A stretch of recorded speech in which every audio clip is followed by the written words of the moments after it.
I am a medical anomaly, Part 3. I am a medical anomaly. Part 1, I am a medical anomaly. Part 2, it's been a cathartic experience, these posts.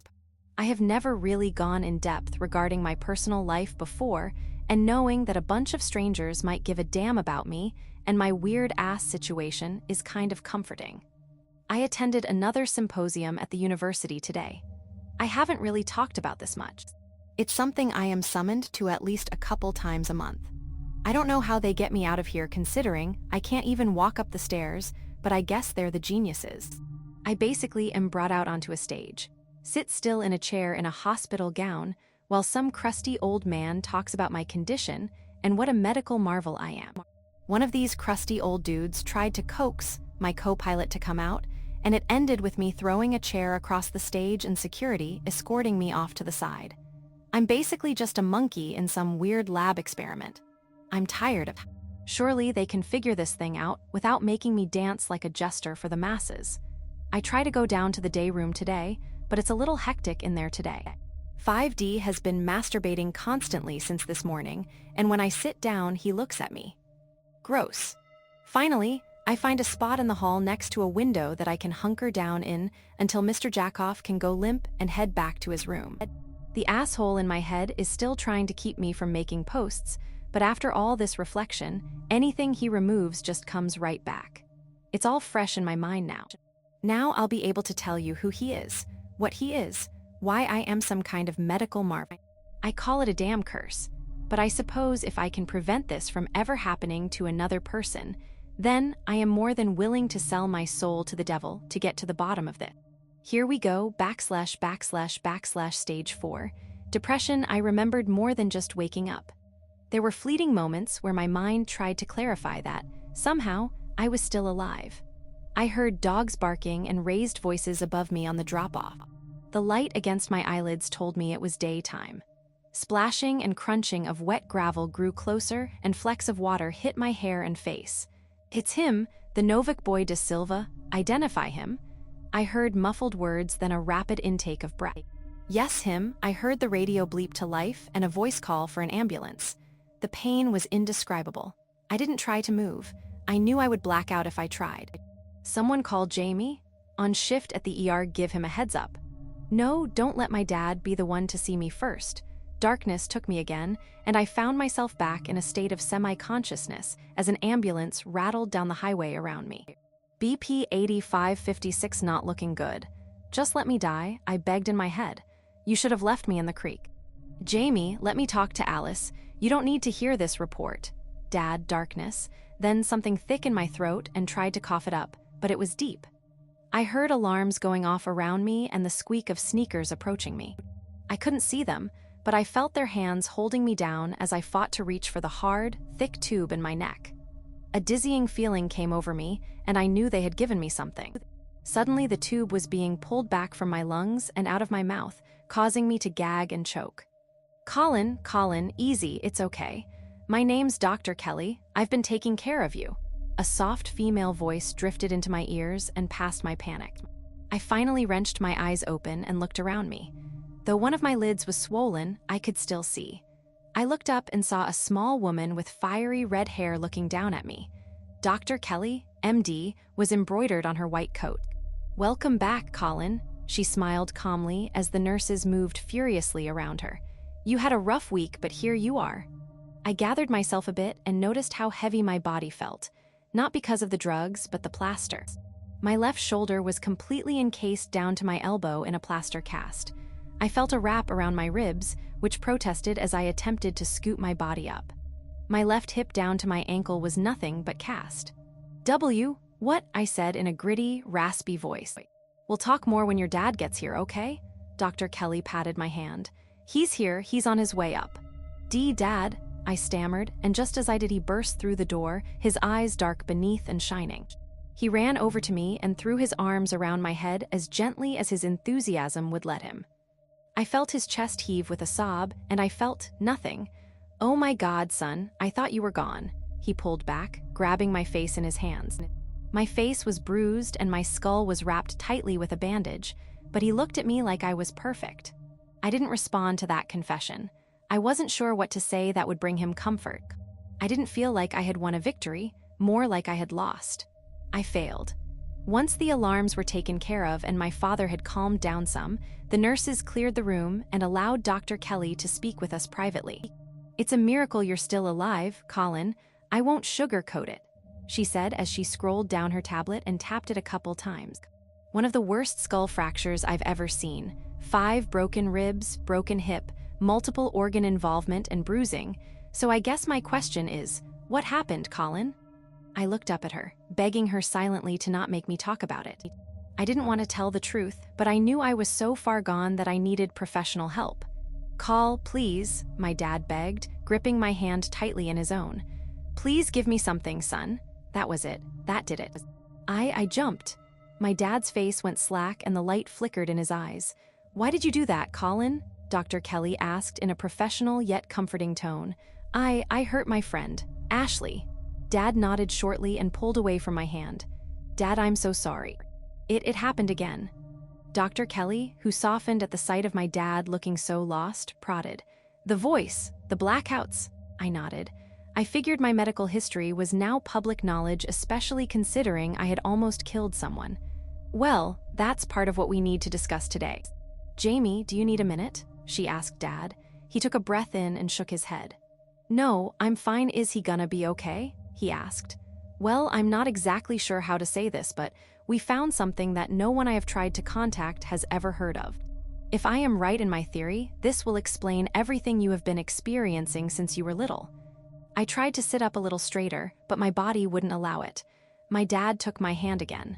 "Well, what did you find?" he asked. Dr. Kelly sighed and pulled up an MRI on her tablet. It was a full-body MRI of me. I was looking around, and it may as well have been Greek. I tried to see if I could see something weird, but my dad sat forward. You see it. I thought it was just an anomaly. This was the first MRI. Here's the second." She scrolled over, and there was an almost identical scan that didn't offer much of a different explanation. "It almost looks like there's 2 bodies in the machine," Dad said. I squinted a little, and yes, there it was. I could see my body from head to toe, but just in the shadows around it, a shadow of a second head, second set of arms, second set of feet, superimposed set of ribs, like I was housing an entire second person. Dr. Kelly leaned forward slightly. "Am I right in understanding that Colin was a twin?" Dad furrowed his brow. "Oh, well, yay he was. And that baby fell victim to vanishing twin syndrome, correct?" Dad nodded. "It was much smaller than Colin. It didn't make it past about 18 weeks. Dr. Kelly nodded and tapped out a short note on her tablet. "I have a lot more to look into, but I have a working theory. I don't want to say much until then. But I will guarantee you this: I will find out as much as I can and try to give you both as many answers as I can. Right now, I will let you 2 visit while I make a couple of phone calls. I'll come back in a bit, and maybe I'll have more for you." She stood up and walked out. Dad's eyes met mine. "Colin, why?" "I messed up so bad. We were riding in the Jeep and she was flirting with me, and I didn't want her to, and something just snapped. I choked her. Dad, I almost killed her." Dad looked solemn. "I talked to Ashley's mom. She's doing okay now. She's just a little shaken up. She told me to tell you she forgives you. She knows you didn't mean it." I wanted to laugh. No matter what I did, Ash was always there to be the mom and be rational. "Dad, is Ollie okay?" I heard him when they found me." Dad tilted his head, a knowing look in his eye. "Ollie is okay. He's been by a few times, seems to really care about you. I knew he knew, but I didn't go into it. Now isn't the time to try to come out to your dad, considering you're literally broken." "Yay," was all I could muster. Dad squeezed my hand again. "Call, nothing that happened that night should have made you feel like you couldn't come home and talk to me. Or Ollie or Charlie or whoever. You have people who care for you, son. You just have to keep us in the loop." I heard the voice again right before it happened. "Did it tell you to jump off that drop-off?" Dad asked, his voice less desperate and more focused. "It just reminded me that there was nothing left for me." "Don't, Dad. I know you want to argue and hype me up, but what I did to Ash, my friends are never gonna forgive me. Not really," and Ollie looked terrified. "I'd never get into college ball after what I did, and you would be harassed because your son is a freak." "Stop." Dad hugged me again. "You are not a freak. You heard Dr. Kelly, there may be something medically wrong. If it's medical, we can fix it. I limply hugged him back with my good arm.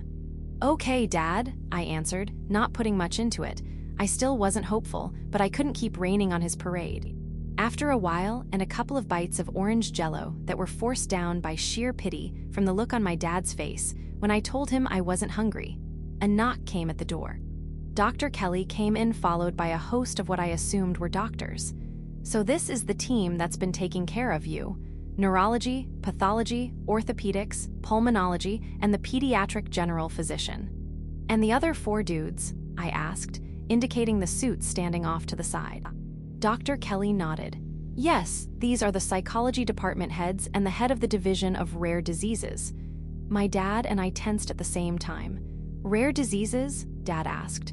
Right now, that's what we are classifying. It also encompasses genetics as well, but honestly no one has seen anything like this. What is it, Dr. Kelly? My dad was getting frustrated.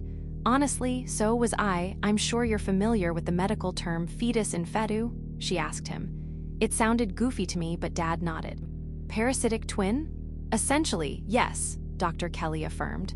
She sat down in the chair next to Dad and the team behind her moved in a little. I kind of felt like an animal in a zoo. So we have been gathering information about this anomaly for the last week and have noticed some strange things in Colin's brain activity. There are times where there were spikes in activity that were being recorded almost in tandem with Colin's brain activity, as if it were recording 2 people at once. I'd never seen anything like it, so I sent it to the CDC, and after reading his history and discovering that he was a twin, we believe this anomaly could possibly be Colin's twin. Jesus, finally, my stomach dropped. My brother? Dad looked like he had been smacked in the face. But how? Well, normally with fetus in fetu, a teratoma develops after the absorption. It can contain body parts, tissue, teeth, and hair, things like that. With this, we haven't found any kind of teratoma. We couldn't do further testing until Colin was stable enough to tolerate it, so we are hoping to be able to develop a plan to move forward with the testing with your permission. Dad looked lost and confused. How does that correlate with the voice in his head? Or the blackouts? Well, Dr. Kelly said hesitantly, I only have a theory. What theory? Dad asked. You said you weren't sugarcoating, so tell us. Dr. Kelly nodded seriously. The layout of this anomaly on the MRI, it looks like it is around the same size as Colin, encompassing all of his body from the inside. It's my belief that this parasitic twin may be growing with him, learning with him, gaining a sense of control. Like a split personality? I asked, my voice breaking. Is that how it feels to you, Colin? She asked.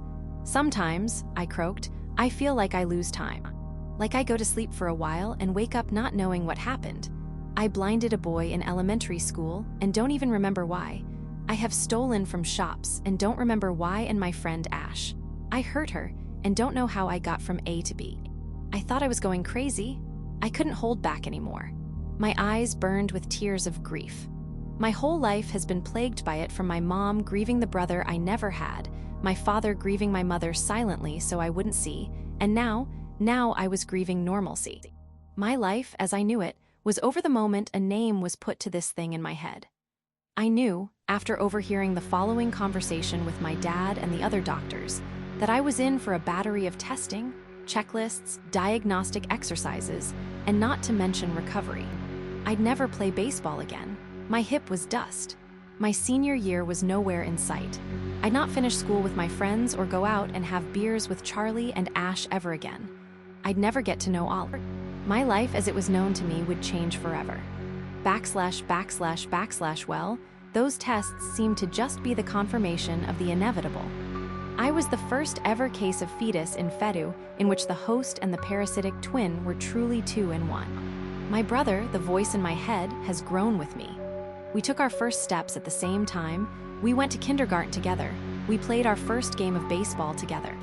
He has learned and grown in the same space and speed that I have over the last 23 years. He has his own voice, his own beliefs, his own temperament. He is a whole different person living alongside me under my skin, just below the surface, aching to achieve total control and live my life as his own. Even now, he's screaming.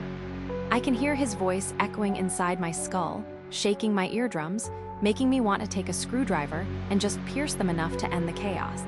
But I know that even if I were to do so, it wouldn't stop him. Nothing has, and so far, nothing will. To be continued.